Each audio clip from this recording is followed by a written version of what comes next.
Breaking news. Gas సరఫరాపై కేంద్ర ప్రభుత్వం కీలక ప్రకటన చేసింది. వలస కూలీలకు ఉచితంగా 5 కిలోల సిలిండర్ల సరఫరా చేయాలని అన్ని రాష్ట్రాలకు లేఖ రాసింది. ఎల్లుండి నుంచి సిలిండర్లను పంపిస్తామని వెల్లడించింది. గ్యాస్ సరఫరాలో అంతరాయం లేకుండా చూడాలని ఆదేశించింది.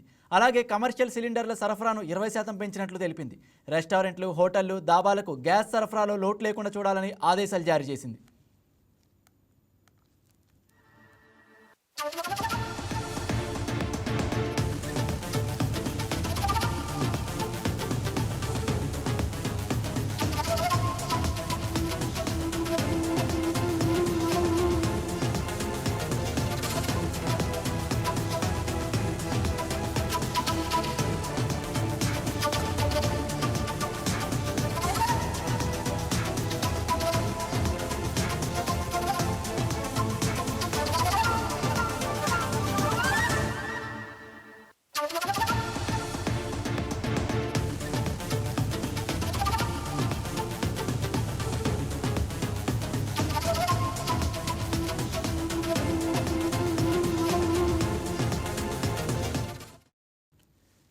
ఇక ఇదే అంశానికి సంబంధించి మరింత సమాచారం మా కరెస్పాండెంట్ హర్షిత అందిస్తారు. Yes, good evening Harshitha. ఇక గ్యాస్ సరఫరాపై కేంద్ర ప్రభుత్వం కీలక ప్రకటన చేసినట్లు తెలుస్తోంది. దీనికి సంబంధించి మీరేమంటారు?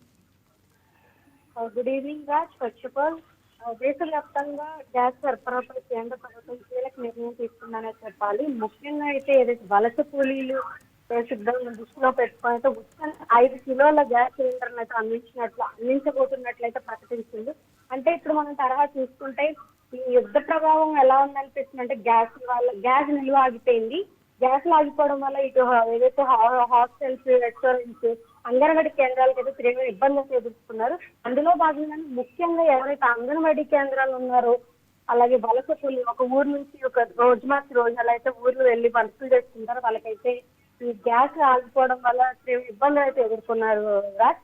ఇప్పుడు వాటన్నిటినీ కూడా కేంద్ర ప్రభుత్వం దృష్టిలో పెట్టుకొని ఎవరైతే వలస కూలీలు ఉన్నారో వాళ్ళకి 5 కిలోల గ్యాస్ సిలిండర్ అయితే ఇవ్వడం జరుగుతుంది రాజ్. ఓకే హర్షిత. ఇక ఈ సిలిండర్ల పంపిణీ ఇప్పుడు ఎప్పటి నుంచి ఇది అమల్లోకి రాబోతుంది? ఇందులో రాష్ట్ర ప్రభుత్వాల పాత్ర ఎలా ఉండబోతుంది? అంటే రాష్ట్ర ప్రభుత్వ పాలన ఎలా ఉంటుందంటే అప్కమింగ్ గా చూసుకుంటే ప్రతి ఒక్కరికి అది నీడి. గ్యాస్ అనేది ప్రతి ఒక్కరికి నీడి. ముఖ్యంగా ఈ వలస కార్మికులు నీడి కాబట్టి నాకు రెడీగా అప్కమింగ్ స్టార్ట్ అవడానికి అయితే ఛాన్స్ ఉంది రాజ్. ఏదైతే వారికి రెగ్యులర్ గా గ్యాస్ కనెక్షన్ లేకపోవడంతో వాళ్ళు ఇబ్బందులు పడుతున్నారు. వాళ్ళని కూటమి ప్రభుత్వం ఏదైతే అధికారంలోకి వచ్చాక చెప్పింది, కేంద్ర ప్రభుత్వం కూడా చెప్పింది ప్రజలకు అండగానే ఉంటామని. అందులో భాగంగానే ఈ 5 కిలోల సిలిండర్లు అయితే పంపిణీ చేస్తున్నట్టు తెలిపింది. ఓకే హర్షిత. ఇక కమర్షియల్ సిలిండర్ల సరఫరాను కూడా 20% పెంచినట్లు చెప్పారు. ఇక దీనివల్ల రెస్టారెంట్లు కానీ, హోటళ్ళు, దాబాలకు కూడా ఎలాంటి ఉపశమనం రాబోతుందంటారు? అంటే దేశవ్యాప్తంగా ఈ అదనంగా 20% కమర్షియల్ గ్యాస్ సిలిండర్లు కేటాయిస్తున్నట్లు కూడా ప్రకటించింది. ఈ కొరత కొంచెం ఇబ్బందులు తగ్గించవచ్చని చెప్పాలి. అంటే ఇప్పటికీ చూసుకుంటే ఇటు మనకి అంగన్వాడీ కేంద్రాలు కానీ, లేకపోతే రెస్టారెంట్స్, హోటల్స్ లో కూడా ఫుడ్ అనేది జిఎస్టీ కూడా మనం చూసాము. జస్ట్ ఒక లెమనేడ్ తీసుకున్నందుకు గ్యాస్ జిఎస్టీ మీదుగా వాళ్ళు ఎక్కువ డిస్కౌంట్, ఎక్కువ అమౌంట్ వేయడం జరిగింది. వీటన్నిటి వల్ల ఎవరైతే కన్స్యూమర్స్ కానీ లేకపోతే కొనే వాళ్ళకి కూడా కొంచెం ఇబ్బంది కానీ, లేకపోయినా కొరత గ్యాస్ సిలిండర్స్ మేము బుక్ అవ్వలేదని చెప్పి కొన్ని సిచ్యువేషన్స్ మనం ఫేస్ చేసినవి ఉన్నాయి. వీటన్నిటిని చూసుకుంటే చిన్న వ్యాపారస్తులకైతే ఇది కొంచెం ఊరట కలిగిస్తుందనే చెప్పాలి.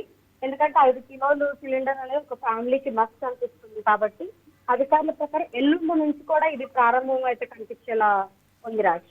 Okay right Harshitha, thank you.